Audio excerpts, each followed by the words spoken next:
Après le choc et la douleur, le temps des regrets, interrogée par BFM TV sur la mort de Linda de Souza, le 28 décembre dernier, son agent Fabien Lecoeuvre a donné de plus amples explications sur les circonstances de ce décès inattendu. S'il avait déjà révélé dans un communiqué commun avec Joao, le fils de la septuagénaire, que tout était lié à une insuffisance respiratoire et à une contamination au Covid-19, l'agent a expliqué que la situation s'était dégradée rapidement en raison d'un état général très faible. Elle avait été hospitalisée fin août, elle était déshydratée et anémiée, elle oubliait de manger, ne s'alimentait plus, elle avait perdu beaucoup de poids. Je l'ai vue samedi dernier. Elle allait bien, elle était dans une maison de convalescence depuis et se remettait doucement, a-t-il d'abord raconté, avant d'ajouter, elle n'avait fait qu'un seul vaccin. Elle avait des problèmes pulmonaires. C'était une grosse fumeuse, elle consommait entre 2 et 3 paquets de cigarettes par jour.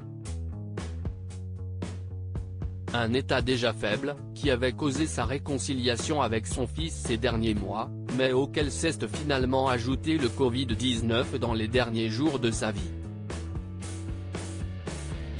Elle avait cette forme d'insuffisance respiratoire et elle a attrapé le Covid dans sa maison de retraite où elle était.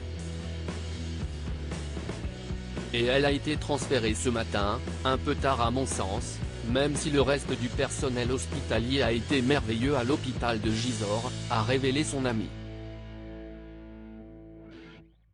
Un retard qui, pour lui, n'a pas été causé par plusieurs incompétences, mais surtout par une situation hospitalière difficile depuis quelques mois. Son transfert ce matin a été fait à 8h et elle nous a quittés à 10h10 par manque de place, il a été impossible de la faire hospitaliser dans le service qui aurait pu l'aider.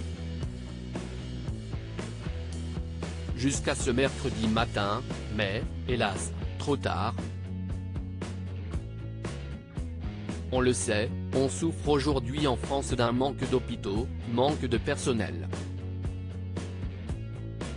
Tout le monde est touché aujourd'hui, quelle que soit la personne qui est fragilisée par une maladie. Son transfert ce matin a été fait à 8h et elle nous a quittés à 10h10, a-t-il révélé.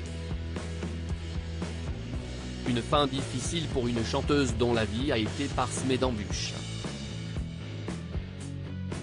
Après une enfance mal aimée, qui l'avait menée à une tentative de suicide à 16 ans, Linda de Souza avait fini par connaître le succès dans les années 80 avant de tout perdre, notamment après plusieurs arnaques financières.